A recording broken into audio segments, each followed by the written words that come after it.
አንድ ዮሴፍ ግን ወደ ግብፅ ወረደ። የፈርዖን ጃንደረባ የዘበኞቹም አለቃ የሚሆን የግብፅ ሰው ከጥፋራ ወደ ግብፅ ካወረዱት ከእስማኤላውያን እጅ ገዛው። 2 እግዚአብሔር ከዮሴፍ ጋር ነበረ፣ ሥራውም የተከናወነለት ሰው ሆነ፣ በግብፃዊው ጌታውም ቤት ነበረ።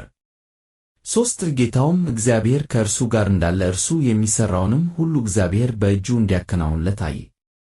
4 ዮሴፍም በጌታው ፊት ሞገስን አገኘ፣ እርሱንም ያገለግለው ነበር፣ በቤቱም ላይ ሾመው፣ ያለውንም ሁሉ በእጁ ሰጠው። 5 እንዲህም ሆነ በቤቱ ባለውም ሁሉ ላይ ከሾመው በኋላ እግዚአብሔር የግብፃዊውን ቤት ስለ ዮሴፍ ባረከው፣ የእግዚአብሔር በረከት በውጭም በግቢም ባለው ሁሉ ላይ ሆነ። 6 ያለውንም ሁሉ ለዮሴፍ አስረከበ፣ ከሚበላውም እንጀራ በቀር ምንም የሚያውቀው አልነበረም። የዮሴፍም ፊቱ መልከ መልካምና ውብ ነበረ። 7 ከዚህም በኋላ እንዲህ ሆነ፣ የጌታው ሚስት በዮሴፍ ላይ ዓይንዋን ጣለች፣ ከእኔም ጋር ተኛ አለችው። 8 እርሱም እንቢ አለ። ለጌታውም ሚስት እንዲህ አላት፣ ነው ጌታዬ በቤቱ ያለውን ምን የሚያውቀው የለም፣ ያለውንም ሁሉ ለእኔ አስረክቦኛል። 9 ለዚህ ቤት ከእኔ የሚበልጥ ሰው የለም፣ ሚስቱ ስለሆንሽ ከአንቺም በቀር ያልሰጠኝ ነገር የለም። እንዴት ይህን ትልቅ ክፉ ነገር አደርጋለሁ? በእግዚአብሔር ፊት እንዴት ኃጢአትን እሠራለሁ? 10 ይህንም ነገር በየዕለቱ ለዮሴፍ ትነግረው ነበር፣ እርሱም ከእርሷ ጋር ይተኛ ዘንድ ከእርሷም ጋር ይሆን ዘንድ አልሰማትም። 11 እንዲህም ሆነ በዚያን ጊዜ ሥራውን እንዲሠራ ወደ ቤቱ ገባ፣ በቤትም ውስጥ ከቤት ሰዎች ማንም አልነበረም። 12 ከእኔ ጋር ተኛ ስትል ልብሱን ተጠማጥማ ያዘች፣ እርሱም ልብሱን በእጅዋ ትቶላት ሸሸ፣ ወደ ውጭም ወጣ።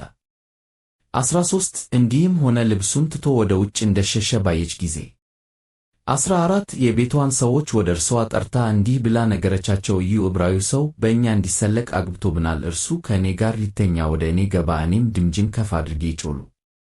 15 ድምፄንም ከፍ አድርጌ እንደ ጮኽሁ ቢሰማ ልብሱን በእኔ ዘንድ ጥሎ ሸሸ፣ ወደ ውጭም ወጣ። 16 ጌታው ወደ ቤቱ እስኪገባ ድረስም ልብሱን ከእርሷ ዘንድ አኖረች። 17 ይህንም ነገር እንዲህ ብላ ነገረችው፣ ያገባህልን ዕብራዊ ባሪያ ሊሰለቅብኝ ወደ እኔ ገባ። 18 እኔም ድምፄን ከፍ አድርጌ ስጮኽ ልብሱን በእጄ ተወና ወደ ውጭ ሸሸ። 19 ጌታውም ባሪያህ እንዲህ አደረገኝ ብላ የነገረችውን የሚስቱን ቃል በሰማ ጊዜ እጅግ ተቆጣ። 20 የዮሴፍን ጌታ ወሰደው፣ የንጉሥ እስረኞችም ወደሚታሰሩበት ስፍራ ወደ ግዞት ቤት አገባው፣ ከዚያም በግዞት ነበረ።